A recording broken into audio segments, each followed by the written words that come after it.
One morning, the Fat Controller came to speak to Thomas, Percy and Toby at their sheds. "I have very exciting news," boomed the Fat Controller. "To celebrate the 50th anniversary of this branch line's opening, we'll be having our very own Gala weekend like they do on Heritage Railways in Britain. The Gala will run for the weekend of the anniversary. In the meantime, we have lots of work to do to make the branch line ready for the arrival of our guest engines." And the Fat Controller left in his car. Percy and Toby were excited.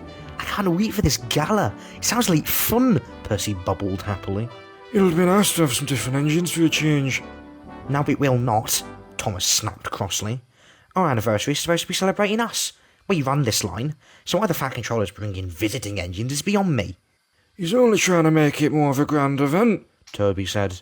"Pa, we don't need them to make this a grand event. We're more famous than any of them. I'm sure people will just enjoy seeing some different engines on the branch line. Passengers won't want to ride behind them while we're here. We're the ones everyone knows about. Who cares about these other engines?" And Thomas fussed away. Percy and Toby just exchanged knowing looks. The day of the Gala soon arrived. The visiting engines had all come from various heritage lines around Britain. Percy and Toby enjoyed chatting to them all as they were all being oiled and cleaned before the event started. "I can't wait to travel along your line," said Archie, one of the visitors. "Where I live only has a small demonstration line and a few sheds and sidings." "You won't find a better line anywhere," interrupted Thomas. "Oh, I don't know. I'll have my line back home," added Bluebell. "Well, one thing is for sure. This will be the most famous line you've ever travelled on. Books have been written about this line." "Yes, Stepney, one of the engines on my line, was featured in one of the books. It is very popular with visitors as a result of the book. We've often joked that we need the Finn clergyman to do a follow-up book on the Bluebell Railway." "Well, I can't see that happening." "We've had film crews on our line. They recently shot a film on it," interjected Ivy, the final visitor. "Wow, how amazing!" "Oh, really? I guess they hadn't heard about us or our line, or the film people wouldn't have come here," Thomas bragged, and then he left the yard to collect Annie and Clarabelle.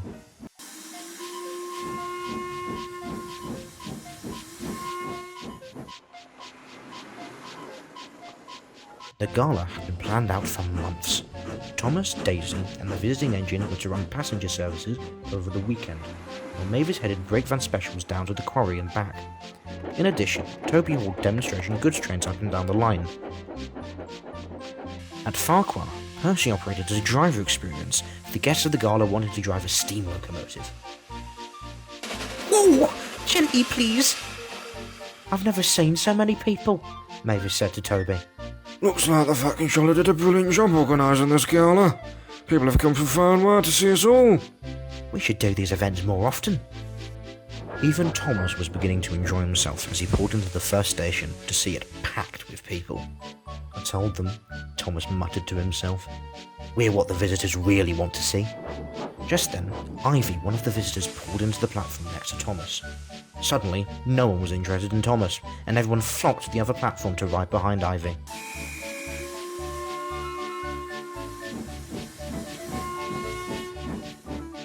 Thomas was fuming.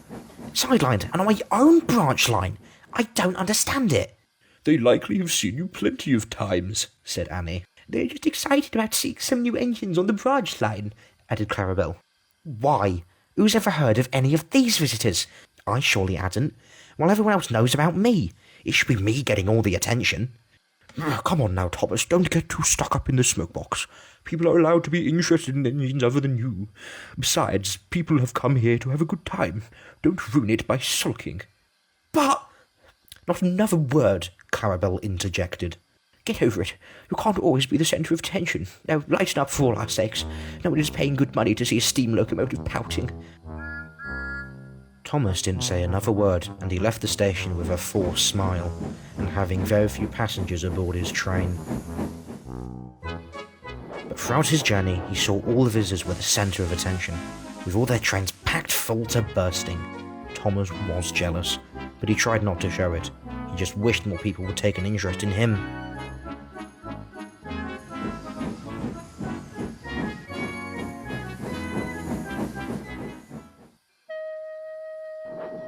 Thomas puffed into the station at the end of the line. Everyone was gathered near Bluebell taking pictures. No one paid much mind to Thomas. Thomas now felt well and truly left out, and Thomas slunk away to the shed. Later on that day, Thomas was resting before his next train was due, when his driver ran over to Thomas with important news. Archie's ejectors have failed. They've damped down the fire, but him and his train is stranded, said Thomas's driver. Why can't Percy go? Percy is still busy, You're not very experienced like this. so the station master have asked us. So quit your moaning and let's get moving. So Thomas begrudgingly set off to help the visitor. Thomas soon found the broken down Archie. He looked very sad indeed. Oh, this is embarrassing. Failed so soon after returning his service. The volunteers will be disappointed. Thomas was confused. What volunteers? The volunteers back at my home, in England. They work so hard to keep me in service, giving up their spare time and often their own money to keep us running, said Archie. These volunteers must really like you to put all that time into restoring you. I certainly feel very special. I'm the only member of our class still around today. The rest were sadly scrapped. I know how you feel. I'm the only one of my class still around. I always think about my siblings, wishing they got the chance I got. As do I. I owe everything to the enthusiast who pulled me out of that shed. What shed? Thomas asked. They spent years out of service in a shed in Devon. I was due to be scrapped and all I could do was sit there and wait for the eventual fate. But I was lucky. Many people stood by me and did all they could to prevent that from happening. I owe them a great deal. Just then, the guard's whistle went, and Thomas set off with a lot to think about. Thomas had never faced the prospect of scrap, being left for years out of service. He soon realised why the visitors received so much attention. That night at the sheds, all the engines talked about the day's events. Well, that was fun. Agreed. It's nice to travel on a different line for a change. Well, it's been a pleasure having you all here. I hope we'll all be welcome on your railways one day. Percy and Toby were shocked. You're all very special engines. Your volunteers do a remarkable job of keeping you all running. Their achievements deserve to be celebrated and admired, as do you. Thank you. It's been much fun to come here. Meet all you famous engines. I will always remember this visit for a long time to come. And we will always remember you. I know how right the Fat Controller was to bring you all here. You're all just as special and important as us, if not even more special. You showed the world that steam engines are still very much a part of the world. British Railways may have tried to abolish steam, but by some miracle, so many of us are still here, and that is worth celebrating. We may all still be here, but I still worry in the future. Will steam engines and heritage railways still be popular as they are now? Will it really last forever? Everyone all went silent. Then Thomas smiled. I don't think we need to worry about that, Percy. This branch line is still going strong over 50 years later, and I reckon we and all the other heritage lines will still be here for another 50 years as well. While there are people who still care about us, we'll still be here.